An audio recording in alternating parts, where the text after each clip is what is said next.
ಆತ್ಮೀಯ 4 ನಿಗಮದ ಸಾರಿಗೆ ಸಹೋದ್ಯೋಗಿ ಬಂಧುಗಳೇ, ನಾನು ರುದ್ರೇಶ್ ಎಸ್ ನಾಯ್ಕ, ಬೆಂಗಳೂರು ಮಹಾನಗರ ಸಾರಿಗೆ ಸಂಸ್ಥೆ ಘಟಕ 9.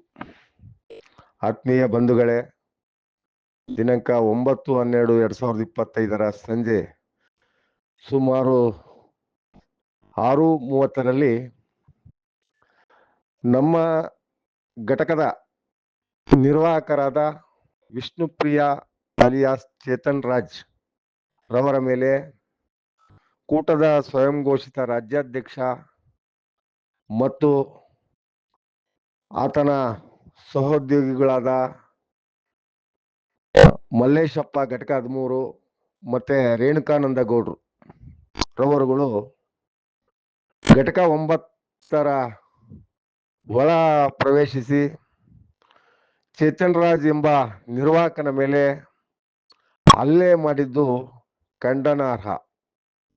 ಬಂಧುಗಳೇ, ಒಬ್ಬ ದಲಿತ ಸಮುದಾಯದ ಯುವಕ ಬೆಳಗ್ಗೆಯಿಂದ ಸಂಜೆವರೆಗೂ ಜನರಲ್ ಶಿಫ್ಟ್ ಕಾರ್ಯವನ್ನು ಮುಗಿಸಿ ತದನಂತರ ಕ್ಯಾಶ್ ಕಟ್ಟಲು ಹಣ ಸಂದಾಯ ಮಾಡಲು ಡಿಪೋ ಬಳಿ ಬಂದಾಗ ಹೊಂಚು ಹಾಕಿ ಕೂಟದ ರಾಜ್ಯಾಧ್ಯಕ್ಷರಾಗಿರ್ತಕ್ಕಂಥ ಚಂದ್ರು ಮತ್ತು ಆತನ ಸಹೋದ್ಯೋಗಿಗಳು, ಆತನ ಸಹಚರರು ಅವರೆಲ್ಲರೂ ಸೇರಿ ಘಟಕದ ಒಳಭಾಗದಲ್ಲಿಯೇ ಹಲ್ಲೆ ಮಾಡಿರ್ತಕ್ಕಂಥ ವಿಷಯ ಖಂಡನಾರ್ಹ ಮತ್ತು ಇದನ್ನು ಕಟುವಾಗಿ ನಮ್ಮ ಬೆಂಗಳೂರು ಮಹಾನಗರ ಸಾರಿಗೆ ಸಂಸ್ಥೆಯ ಪರಿಶಿಷ್ಟ ಜಾತಿ ಮತ್ತು ಪರಿಶಿಷ್ಟ ಪಂಗಡಗಳ ಅಧಿಕಾರಿಗಳ ಮತ್ತು ನೌಕರರ ಕ್ಷೇಮಾಭಿವೃದ್ಧಿ ಸಂಘದಿಂದ ನಾವು ಖಂಡನೆಯನ್ನ ಮಾಡ್ತೀವಿ. ಬಂಧುಗಳೇ, ಅವರ ವಿಚಾರಗಳು, ಅವರ ವೈಮನಸ್ಸುಗಳು ಯಾವುದೇ ರೀತಿ ಇರಲಿ, ಅವರು ಚೇತನ್ ರಾಜ್ ಅಲಿಯಾಸ್ ಚೇತನ್ನ ಯಾವುದೇ ತಪ್ಪು ಸಹ ಮಾಡಿದ್ರು ಸಹ ಇವತ್ತು ಈ ದೇಶದಲ್ಲಿ ಕಾನೂನು ಅನ್ನೋದು ಇನ್ನೂ ಜೀವಂತವಾಗಿ ಉಳಿದಿದೆ. ಅದನ್ನು ಮೀರಿ ನೀವು ಬಂದು ಒಬ್ಬ ದಲಿತ ಸಮುದಾಯದ ಯುವಕನನ್ನ ಮನಸೋ ಇಚ್ಛೆ ಹಲ್ಲೆ ಮಾಡಿ ಆತ ಹಾಸ್ಪಿಟ್ಲಿಗೆ ಸೇರಿಸಂತ ಪರಿಸ್ಥಿತಿಯನ್ನ ನಿರ್ಮಾಣ ಮಾಡಿರ್ತಕ್ಕಂಥ ಘಟನೆ ಇದೆಯಲ್ಲ, ಇದು ಬಹಳ ವಿಷಾದನೀಯ, ಖಂಡನಾರ್ಹ. ಯಾಕೆಂದ್ರೆ ಇದು ಕೂಟದ ರಾಜ್ಯಾಧ್ಯಕ್ಷರಾಗಿರ್ತಕ್ಕಂಥ ಚಂದ್ರು ಅವರು 1,07,000 ಕಾರ್ಮಿಕರಿಗೆ ನ್ಯಾಯ ಕೊಡಿಸಂತ ಕೆಲಸವನ್ನ ಮಾಡ್ಲಿಕ್ಕೆ ಹೋಗ್ಬೇಕು ಹೊರತು ಒಬ್ಬ ಸಹೋದ್ಯೋಗಿ ಸಹ ನೌಕರರನ್ನ ಹಲ್ಲೆ ಮಾಡೋದು ಎಷ್ಟು ಮಟ್ಟಿಗೆ ಸಮಂಜಸ ಬಂಧುಗಳೇ?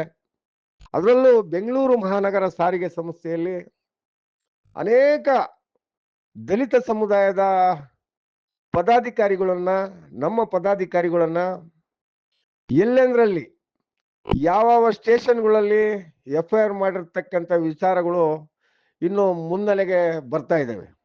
ಈಗಾಗಲೇ ನನ್ನ ಸಹೋದ್ಯೋಗಿ ಅನಿಲ್ ಕುಮಾರ್, ನಮ್ಮ ಕರ್ನಾಟಕ ರಾಜ್ಯ ರಸ್ತೆ ಸಾರಿಗೆ ಕ್ರೆಡಿಟ್ ಸೊಸೈಟಿಯ ಅಧ್ಯಕ್ಷರಾಗಿರ್ತಕ್ಕಂಥ ಓಂಕಾರಪ್ಪ, ಚೇತನ್ ರಾಜ್, ಮತ್ತೆ ವಿಷ್ಣುಪ್ರಿಯ, ತಿರುಮಲೇಶ, ಮತ್ತೆ ಇನ್ನೂ ಅನೇಕ ರಾಮು ಬೆಂಗಳೂರು ಮಹಾನಗರ ಸಾರಿಗೆ ಸಂಸ್ಥೆಯ ಪತ್ತಿನ ಸಹಕಾರ ಸಂಘದ ನಿರ್ದೇಶಕರಾಗಿರ್ತಕ್ಕಂಥ ರಾಮು ಅವ್ರ ಮೇಲೆ, ಪ್ರಧಾನ ಕಾರ್ಯದರ್ಶಿಗಳು, ಈ ನೌಕರರ ಸಂಘದ ಪ್ರಧಾನ ಕಾರ್ಯದರ್ಶಿಗಳು, ಹಾಗೇನೆ ಸುಮಾರು ಹಲವಾರು ಕಡೆ ಮನಸೋ ಇಚ್ಛೆ ಹಲ್ಲೆ ಮಾಡೋದು, ಅವರ ಮೇಲೆ ಸುಳ್ಳು ಮೊಕದ್ದಮೆಗಳನ್ನ ದಾಖಲು ಮಾಡೋಂಥ ಕೆಲಸವನ್ನ ಸನ್ಮಾನ್ಯ ಚಂದ್ರು ಅವರು ಮಾಡ್ತಾ ಬರ್ತಾ ಇದ್ದಾರೆ. ನಾನು ವಿಚಾರ ಏನಂದ್ರೆ, ನಿಮಗೆ ಮತ್ತು ಅವರಿಗೆ ಬೇಜಾನು ವಿರೋಧ ಇರ್ಬೋದು, ಆದ್ರೆ ಎಲ್ಲೋ ಒಂದು ಕಡೆ ನೀವು ತಗೊಂತಕ್ಕಂಥ ತೀರ್ಮಾನ ಇದೆಯಲ್ಲ, ಇವತ್ತು ನಿಮ್ಮನ್ನು ಯಾಕೆ ಕಾರ್ಮಿಕರು ತಿರಸ್ಕಾರ ಮಾಡಿದ್ದಾರೆ ಅಂತ ನಿಮ್ಗೆ ಅಲೆ ಅರಿವಾಗಿದೆ. ನೀವು ಮತಿಭ್ರಮಣೆಯಿಂದ, ನೀವು ಕಂಗಾಲಾಗಿ ಕಾರ್ಮಿಕರ ಮೇಲೆ ವಿರೋಧವನ್ನ ಮಾತಾಡಿದಾಗ, ಬಟ್ ನನ್ನಂತ ಕಾರ್ಮಿಕರು ನನ್ನನ್ನು ಸೇರಿ ಇನ್ಕ್ಲೂಡಿಂಗ್, ನಾನು ಈಗ ನಿನ್ನ ಮೇಲೆ ವಿರೋಧವಾಗಿ ಮಾತಾಡ್ತೀನಿ ಅಂತಂದ್ರೆ ನನ್ನ ಮೇಲೂ ಸಹ ನೀವು ಪೊಲೀಸ್ ಪ್ರಕರಣ ದಾಖಲೆ ಮಾಡೋದು, ಸುಳ್ಳು FIR ನನ್ನ ಹಾಕ್ಸಂತ ಕೆಲಸವನ್ನ ತಾವು ಮಾಡ್ತಾ ಬರ್ತಾ ಇದ್ದೀರಿ ಅಂತನ ನಮ್ಗಾಲೆ ತಿಳಿದಿರ್ತಕ್ಕಂಥ ವಿಚಾರ. ಮಾನ್ಯ ಚಂದ್ರು ಅವರೇ, ನಿಮ್ಮ ಆಟ ಮುಂದೆ ನಡೆಯೋದಿಲ್ಲ. ಏಕೆಂದ್ರೆ ನೀವು ಯಾವುದೋ ಒಂದು ಫಿಲಮ್ ಆಕ್ಟ್ರೆಸ್ ಅಲ್ಲಿ ಮೊನ್ನೆ ಇದೀಗ ತಾನೇ ಅವರು ಕಸ್ಟಡಿಲಿ ಇದ್ದಾರೆ. ಅವರ ಸ್ಥಿತಿ ನಿರ್ಮಾಣ ಆಗಿದೆ ಅಂತ ನಾನಂತೂ ಭಾವಿಸಿದ್ದೀನಿ. ಅಂತಂದ್ರೆ ಇದು ಆ ಮಟ್ಟಕ್ಕೆ ನೀವು ಇಳಿಬಾರ್ದಾಗಿತ್ತು. ನೀವು ಒಬ್ಬ ಕೂಟದ ರಾಜ್ಯಾಧ್ಯಕ್ಷರಾಗಿ ನಿಮ್ ನೀವು ಚೇತನ್ ರಾಜ್ ಅವ್ರನ್ನ MD ಹತ್ರ ಕರೆಸಿ ಅಲ್ಲಿ ಮಾತಾಡ್ಬೋದಾಗಿತ್ತು. ಅವ್ರ ಮೇಲೆ ಮೊಕದ್ದಮೆ ದಾಖಲಿಸಿದ್ರಿ. ಆ ದಾಖಲೆಗೆ ಸಂಬಂಧಪಟ್ಟ ಮತ್ತೊಂದು ಆತ ತಪ್ಪು ಮಾಡಿದ್ದೇ ಸಹಜ ಆಗಿದ್ರೆ ಮತ್ತೊಂದು ದೂರು ದಾಖಲೆ ಮಾಡಿ ಅವನ್ನ ಒಳಗಾಕ್ಸಂತ ಕೆಲಸ ಮಾಡ್ಬೋದಾಗಿತ್ತು. ಇವತ್ತು ಡಾಕ್ಟರ್ ಬಾಬಾ ಸಾಹೇಬ್ ಅಂಬೇಡ್ಕರ್ ಸಾಹೇಬರು ಕೊಟ್ಟಂತ ಇವತ್ತು ಏನು ನಮಗ ಸಂವಿಧಾನ ಶಿಲ್ಪಿ ಅವರು ಬರೆದಂತ ಕಾನೂನು ಅಡಿಯಲ್ಲಿ ಯಾರು ತಪ್ಪಿಸ್ಕೊಳ್ಳಕ್ಕೆ ಸಾಧ್ಯವಿಲ್ಲದಂತ ಈ ಪರಿಸ್ಥಿತಿಯಲ್ಲಿ ನೀವು ಈ ರೀತಿ ಒಬ್ಬ ನೌಕರರ ಮೇಲೆ ಮನಸ್ಸೋ ಇಚ್ಛೆ ತಿಳಿಸಿ ನೀವು ಅವನ ಮೇಲೆ ಒಂದು FIR ದಾಖಲು ಮಾಡ್ತೀರಿ ಅಂತಂದ್ರೆ ಇದು ಎಷ್ಟು ಮಟ್ಟಿಗೆ ಸಮಂಜಸ ಅಂತನ ತಾವು ತಿಳ್ಕೋಬೇಕಾಗತ್ತೆ. ಹಾಗೇನೆ 1,07,000 ಕಾರ್ಮಿಕರಿಗೆ ನೀವು ಕೊಟ್ಟಂತ ಭರವಸೆಗಳು ಈಡೇರಿಸಲೇ ಇದ್ದಿದ್ದಾಗಂತಾಗ ಕಾಲದಲ್ಲಿ ಸರಿಸಮಾನ, ಮಾಸ್ಟರ್ ಸ್ಕೇಲ್ ಮತ್ತೆ ಅನೇಕ ನಿಮ್ಮ ಅಜೆಂಡಾಗಳು ಎಲ್ಲೋದು ಮಿಸ್ಟರ್ ಚಂದ್ರಶೇಖರ್ ಅವರೇ? ಅದನ್ನ ಪ್ರಶ್ನೆ ಮಾಡಿದ ಒಂದೇ ಕಾರಣಕ್ಕೆ ನೀವು ನೌಕರರ ಮೇಲೆ ಇಲ್ಲ ಸಲ್ಲದ ಆರೋಪವನ್ನ ಮಾಡಿ ಸುಳ್ಳು ಮೊಕದ್ದಮೆಗಳನ್ನ ನೀಡಿ ಇವತ್ತು ಅವ್ರ ಮೇಲೆ FIR ನ ದಾಖಲು ಮಾಡ್ತಾ ಇದ್ರಿ. ನಿಮಗೆ ಇದು ಸರಿ ಕಾಣಿಸೋದಿಲ್ಲ ಅಂತ ನನ್ನ ಭಾವನೆ. ಹಾಗೇನೆ ಒಬ್ಬ ಡಿಸ್ಮಿಸ್ ಆಗಿರ್ತಕ್ಕಂಥ ಎಂಪ್ಲಾಯ್ ನೀನು ಘಟಕಕ್ಕೆ ಬರಬೇಕಾದ್ರೆ ಘಟಕದಲ್ಲಿ ಒಂದು ಸಹಿ ಮಾಡಿ ಒಳಗೆ ಬಂದು ಪ್ರವೇಶ ಮಾಡಬೇಕಾಗಿತ್ತು. ಆದ್ರೂ ಸಹ ಮಾಡ್ದಲೆ ಘಟಕದ ಒಳಗಡೆ ನುಗ್ಗಿ ಒಬ್ಬ ದಲಿತ ಸಮುದಾಯದ ಯುವಕನನ್ನ ಹಲ್ಲೆ ಮಾಡಿದ್ದೀರಿ. ಅದು ತನಿಖೆ ಹಂತದಲ್ಲಿದೆ. ಅದ್ರ ಬಗ್ಗೆ ನಾವು ಮಾತಾಡಕ್ ಹೋಗೋದಿಲ್ಲ. ಇವತ್ತು ನಮ್ಮ ಸಂಸ್ಥೆಯ ಉನ್ನತ ಅಧಿಕಾರಿಗಳು ಉನ್ನತ ತನಿಖೆಯನ್ನ ನಡೆಸ್ತಾ ಇದ್ದಾರೆ. ಅದ್ರ ಬಗ್ಗೆ ನಾವು ಮಾತಾಡಕ್ ಹೋಗೋದಿಲ್ಲ. ಸಂಸ್ಥೆ ಆತನಿಗೆ ಎಲ್ಲ ರೀತಿಯನ್ನು ಸಹಕಾರ ಕೊಟ್ಟಿದೆ. ಸಹಕಾರ ಕೊಟ್ಟು ಆತನ ಚಿಕಿತ್ಸೆಗಾಗಿ ಎಲ್ಲವನ್ನು ತೀರ್ಮಾನವನ್ನು ತಗೊಂಡೋಗಿದೆ. ರಾತ್ರಿಯಲ್ಲೇ ಅವನಿಗೆ ಆಸ್ಪತ್ರೆಗೆ ದಾಖಲು ಮಾಡಿ ಅವರ ಫ್ಯಾಮಿಲಿಗೆ ಶಕ್ತಿ ತುಂಬುವಂತ ಕೆಲಸವನ್ನ ನಮ್ಮ ಸಂಸ್ಥೆಯ ಉನ್ನತ ಅಧಿಕಾರಿಗಳು ಸಹ ಮಾಡಿದ್ದು.